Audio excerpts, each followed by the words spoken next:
कुठंतरी ते बारामती सारखं चित्र आपल्या तासगाव शहरात आम्हाला नक्की अजितदादा उभं करतील असं पाहिजे. आपण पूर्ण जिल्ह्याला भेटीस धरतोय.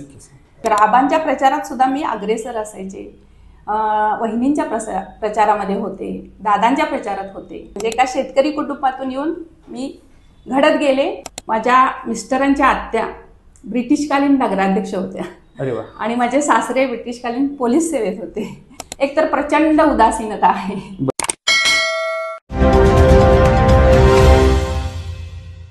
मंडळी नमस्कार. सांगली जिल्ह्यामध्ये सध्या नगरपालिका आणि नगरपंचायतीच्या निवडणुकीमुळे राजकीय वातावरण जरा चांगलंच तापलंय. एकूणच सर्वच नगरपंचायती आणि नगरपालिकाच्या या निवडणुकीमध्ये प्रत्येक पक्ष आपली ताकद पणाला लावलेली आहे. सगळ्या जिल्ह्याचे केंद्रबिंदू ठरलेल्या तासगाव नगरपालिकेच्या निवडणुकीमध्ये राष्ट्रवादी काँग्रेस पार्टी अजित पवार गटाने मुसंडी मारलेली आहे आणि या गटाने स्वतंत्र पॅनल लावल्याने आणि या निवडणुकीमध्ये थेट महिला नगराध्यक्ष पदाच्या उमेदवारीसाठी माजी नगराध्यक्ष अजय रामराव पाटील यांच्या सुविद्य पत्नी ज्योती अजय पाटील यांनी उमेदवारी अर्ज दाखल केल्यामुळे एकूणच निवडणुकीचा कल हा बदललेला आहे आणि निवडणुकीला ट्विस्ट मिळालेला आहे.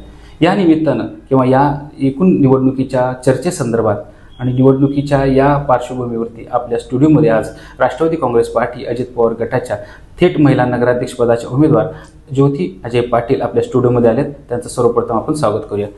ताई नमस्ते. नमस्ते. नमस्कार ताई. विषयाला सुरुवात करण्यापूर्वीच मला असं वाटतंय की माजी नगराध्यक्ष अजय काका पाटील यांच्या आपण सुवेज्ञ पत्नी आहात. एकूणच आपला 30-40 वर्षाचा राजकीय अनुभव आहे आपल्या घराण्याचा.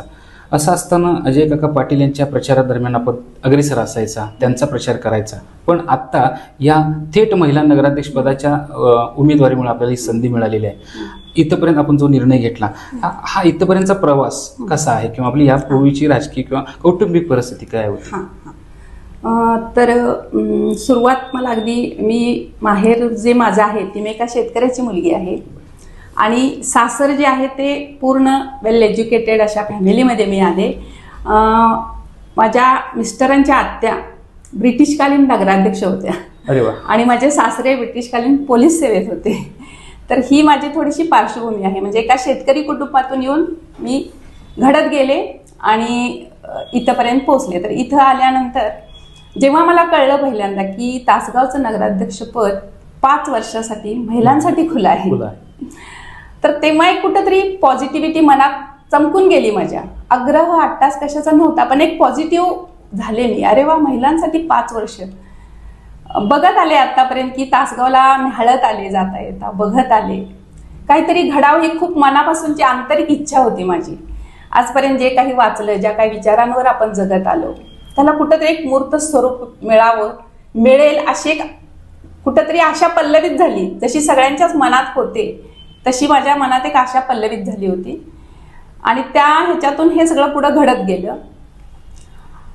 तर इथंपर्यंत येण्यामागं माझा मूळ उद्देश फक्त हाच आहे की तासगावच्या दृष्टीनं काहीतरी चांगलं करायचं आहे, चांगलं घडायचं आहे. हा माझा मूळ हेतू आणि मूळ उद्देश आहे.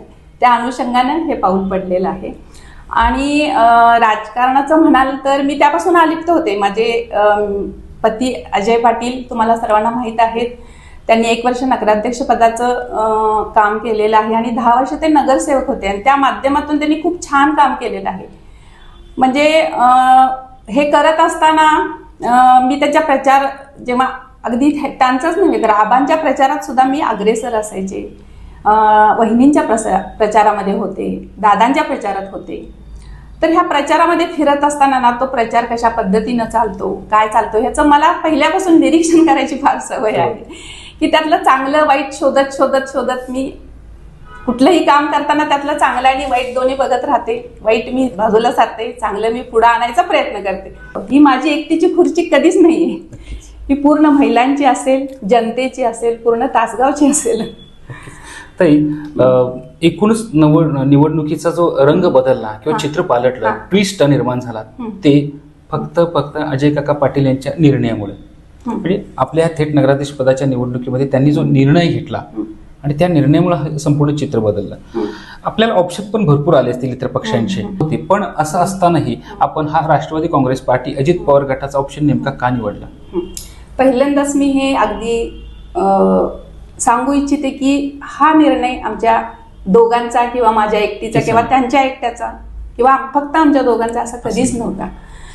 संपूर्ण प्रभाग आमच्या इथं खाली जमलेला होता आणि एकूण शहरातल्या इतर सर्वच लोक, संपूर्ण प्रभागातले लोक तिथं होते. पूर्ण आमच्या बरोबर असणारे, आम्हाला ओळखणारे आजपर्यंतचे सगळे जे तासगावमधील पूर्ण सगळ्या स्तरांमधले जे लोक होते त्या सगळ्यांचा हा निर्णय आहे की कुठंतरी म्हणजे मला असं वाटतं की हा जो काही निर्णय घेतला तो आमचा एकट्याचा मुळीच नव्हता. आणि हा सगळ्या म्हणजे तासगाव मधल्या रखडलेला जो विकास आहे त्या विकासाचा म्हणजे विकास जो रखडलाय त्या विकासाने घेतलेला हा निर्णय आहे असं मला वाटतं. म्हणजे विकसनशील विकास व्हायला पाहिजे तासगावचा असं ज्यांना ज्यांना वाटतं मनातून ते सर्वांनी घेतलेला हा निर्णय आहे. तर प्रचारादरम्यान आपण संपूर्ण शहरात आता फिरत असाल, नेमक्या कोणत्या सत्या समस्या भासवत आहेत किंवा लोकांच्या काही अडचणी लोक बोलतात का आपल्याशी? हो, मी फक्त घर टू घर नुसतं जाऊन मला मत द्या असं म्हणण्यापेक्षा मी 4 घरं करण्या म्हणजे 4च घरं करते, पण मी तिथल्या बायकांशी संवाद साधते की काय तुमच्या समस्या आहेत, काय तुमच्या अडचणी आहेत, किंवा त्यांना बोलतं करते मी. एकतर प्रचंड उदासीनता आहे, म्हणजे कुणी अगदी जे काय आपल्या समोर येतात देतात ते अगदी मख्ख चेहऱ्याने घेतात ठेवतात, म्हणजे कुठला एक विचार नाही. मग मी त्यांना प्रेरित करायला सुरुवात केली की तासगावचं नगराध्यक्षपद आपल्या बायकांसाठी खुलं आहे, तर आपण आपलं मत देताना निदान हा तरी विचार करूया की आपण कुणाला मत देतोय, आपला एक विचार असू दे त्या मतापाठीमागं. तर हे तुम्ही केलं तरच मग आपल्याला काहीतरी हक्क आहे की तासगावमध्ये विकास झाला नाही असं म्हणण्याचं. तुम्ही जेव्हा मत देताना तेव्हा तुम्ही विचार करा की मी हे मत कशासाठी देते, मला काय संकुचित विचार न करता आपण मोठा विचार केला पाहिजे आता की तासगावच्या दृष्टीनं ह्या येत्या 5 वर्षात पुढील 20 वर्षाचा दृष्टिकोन ठेवून आपण काहीतरी चांगला विचार करून आपलं मत द्यायला शिकलं पाहिजे. याबद्दल मी त्यांना प्रेरित केलं. परत अजून बऱ्याच गोष्टी आहेत, मी त्यांच्याशी चर्चा करत असताना ना मग त्या बोलत्या झाल्या. एकूणच प्रचारादरम्यान आपण फिरतोय, आपण शहरामधल्या नेमक्या कोणत्या अडीअडचणी आपल्या डोळ्यासमोर आहेत किंवा आपल्याला कोणत्या समस्या जाणवत आहेत? मूलभूत ज्या सुविधा आहेत त्या तर आहेतच, म्हणजे त्याचं आहेत, पण जसजसं प्रचाराला फिरत मी बाहेर तासगावच्या बाहेर ज्या वसाहती आहेत जे मळे भाग आहेत शहरात लगत तिथून मी जास्त फिरले आणि केले आणि जे डोळ्यांनी चित्र बघितले त्याच्यावर नक्की काहीतरी करण्याचा प्रयत्न करणार आहे. समस्या अशी काही एक नाहीये, भरपूर समस्या आहेत, म्हणजे मी तुम्हाला एक कुठलं सांगू शकत नाही. फक्त एक सांगू शकते की शहरातून फिरत असताना जे जे गोष्टी दिसतात डोळ्याला ते मग आहेच, आपलं ते कस्तुरबा केंद्र आहे, कापूर रोड आहे, हे तर आहेच, पण आठवडा बाजार, तिथं असणारी जीवघेणी गर्दी, ट्रॅफिकचा प्रचंड प्रश्न आहे, तो बाह्यवळण रस्त्याचा जो प्रश्न आहे तो खरं तर लवकरात लवकर सुटला पाहिजे. आपण पूर्ण जिल्ह्याला वेठीस धरतोय. नक्कीच ताई, आपण आता या निवडणुकीमध्ये थेट नगराध्यक्ष पदासाठी उभारलात, नेमकं कोणतं विजन घेऊन आपण या निवडणुकीमध्ये आहात? तर माझ्या मनामध्ये एक खूप चांगला शुद्ध हेतू घेऊन मी पुढे आली, त्याच्यामुळे मला कसली भीती आणि चिंता दडपण नाही, हा मेन पॉइंट आहे माझ्या बाबतीतला.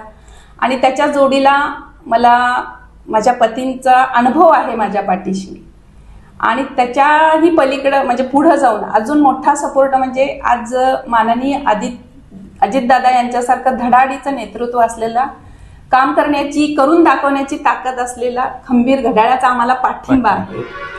आणि कुठंतरी ते बारामती सारखं चित्र आपल्या तासगाव शहरात आम्हाला नक्की अजितदादा उभं करतील असा आम्हाला खरोखर विश्वास आहे.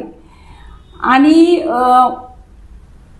जे स्वर्गीय आराराबांच्या कल्पकतेतून जे ग्राम स्वच्छता अभियान आणि तंटामुक्ती अभियान यासारखी जी कल्पक अशी जी योजना साकार झाल्या ना, त्याला कुठंतरी एक कृतिशीलतेचं जोड देत त्या अशा कल्पना परत तासगावमध्ये उभा करण्याचं माझं विजन आहे. नक्कीच. आणि बाह्यवळण रस्ता जो आहे त्याबद्दल म्हणजे अजितदादा माझ्या पतींना अनुभव आहे त्या सगळ्या गोष्टीचा, आणि माझं एक त्यात प्रामाणिक कष्ट करण्याची, प्रयत्न करण्याची, त्या गोष्टीच्या मुळापर्यंत पोहोचण्याची माझी पहिल्यापासूनच हातोटी आहे.